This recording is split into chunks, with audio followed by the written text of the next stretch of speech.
As you know, the media now, and especially the social media, it's the new atomic bomb. It's the new weapon. And Russians, they know that. They do know that.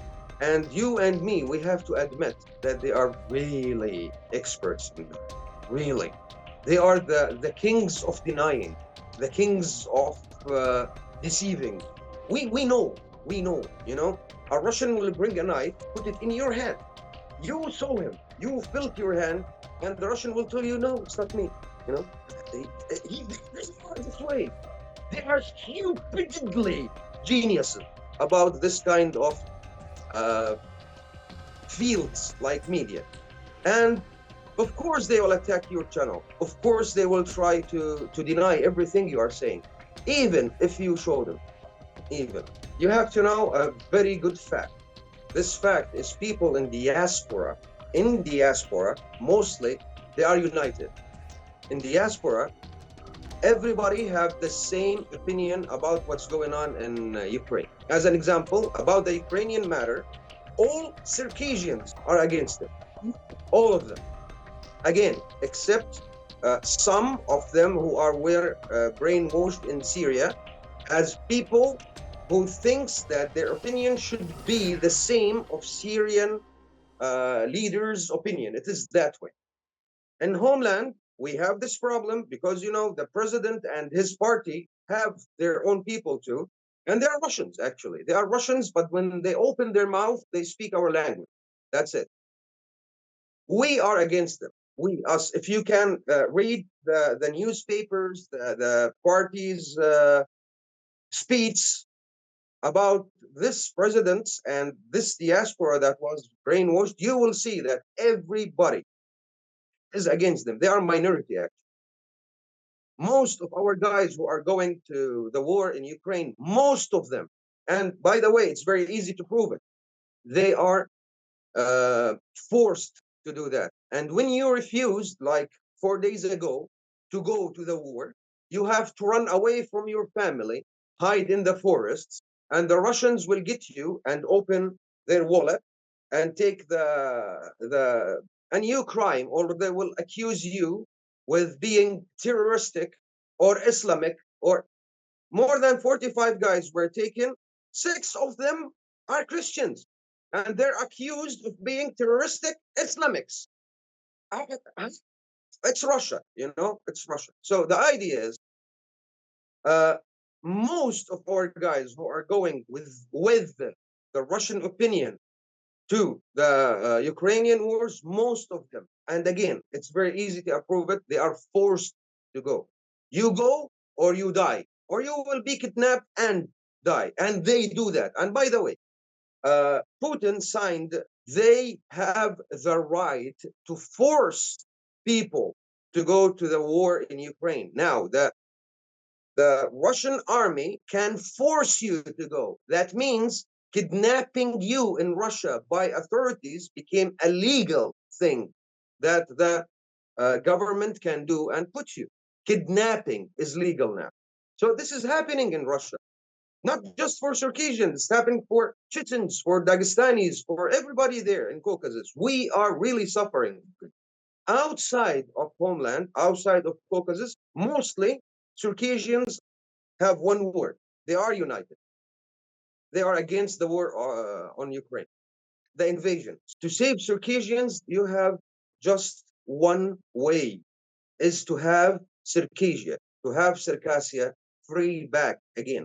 If you don't have it, you will lose Circassians. This is the only scenario. There is no other scenario. They will vanish.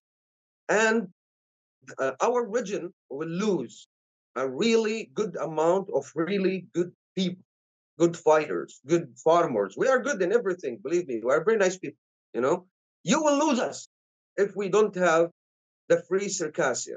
And the only way now that we have is actually go throwing the political paths to, let's say, to guarantee our rights on our land, and to guarantee the political, geographical edges of our land.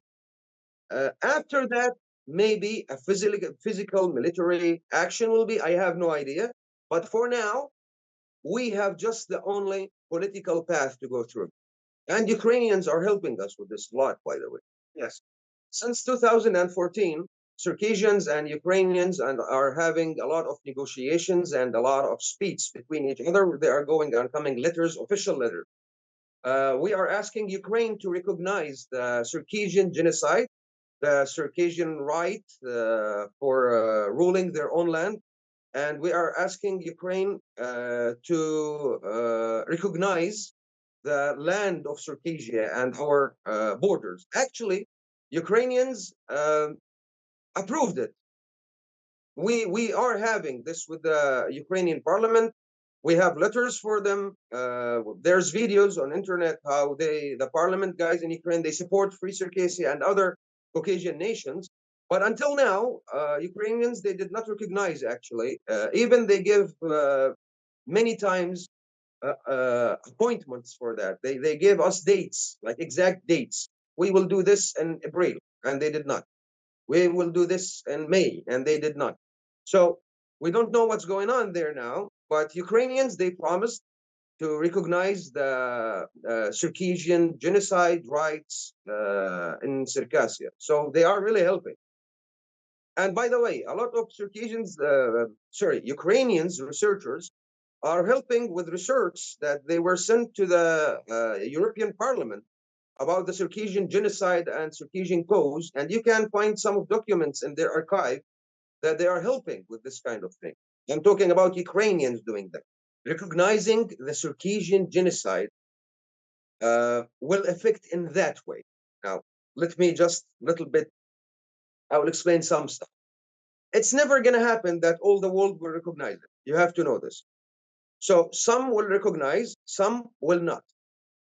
People and countries who are immediately our neighbors, like Ukraine as an example, Turkey as an example, Georgia, very important for us, for them to recognize us. Why? First of all, this helped our movement to psychologically affect the other side and let them see that their nations, that Russia was raising you up, telling you they are your enemies. No, they are recognizing you as people. And we can take big amount of these people to our idea of uniting this place against the Russian criminal state. This is first. Second, even people in diaspora will be in one path of opinions, the way that can affect, the way that can help our interests in this area of the world, in this place.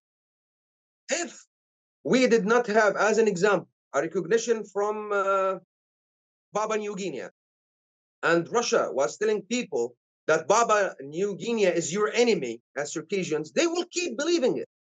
But when the Papua New Guinea will recognize us as people who own their own land and they are living on it and they have the right to rule it, believe me, a lot of Circassians will admire Papua New Guinea and they will question themselves about what's happening. And we will have these people in our side. And by the way, by people, I'm talking about normal people. I'm not talking about the party political places. Then the party guys will come to us too.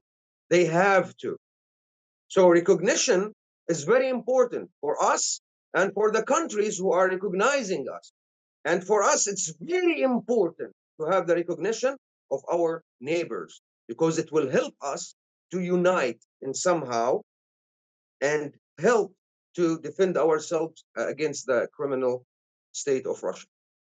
I will give you a small example.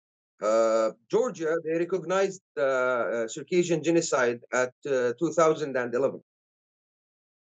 Go to the Circassian associations and organizations now, you will see them in their occasions having the Georgian flag. The Circassians are going all over the world now to the Georgian embassies to try to have their good relations with them, even if it's personal. Georgia is having this brotherhood now with Circassians in a wow way, just because they recognized us. And we appreciated it a lot. And now no Circassian will go against Georgia. Whatever happened between Russians and Georgians, we will always be on their side because Georgians convinced our people of themselves. It's just an example for the recognition and what recognition can do. I'll tell you something. This is that what I said in the last meeting with the Ukrainians. The idea is like need, we do need Ukrainians to recognize us because it's a neighbor state. It's a strong state now. And you have to know that all the world are watching Ukraine. So for us, it's really good, but it's not the only path. Ukrainians, they need us too, because Caucasus is a very close place on the Black Sea. They are not able to protect it. They are not able to manage it. It's another area, and they don't have the amount of demographical instruments or military instruments to protect that place. But we are able. We can relocate Circassians there easily. We are 8.5 million Circassians. If half of them went back to Circassia, we can guarantee to Ukraine the safety to their eastern borders. Actually, as we need Ukrainians, they even need us too. But things, I don't know what's going on yet. I will know, but still we don't know. Something is making these things taking long time, but I don't know what it is exactly. So we hope soon Ukraine will do what they promised that they will do, so we can do what we promised that we will do. And we are really, as Circassian nation, seeking peace and seeking allies and alliance with our neighbors. We have to know that before we were very separated, very weak, the way that we gave the chance for Russians to attack us one by one. And as a criminal state, if you read, actually you don't read, you see by your eyes what they are doing to Ukrainians now. They did it million times worse to nations of Caucasus.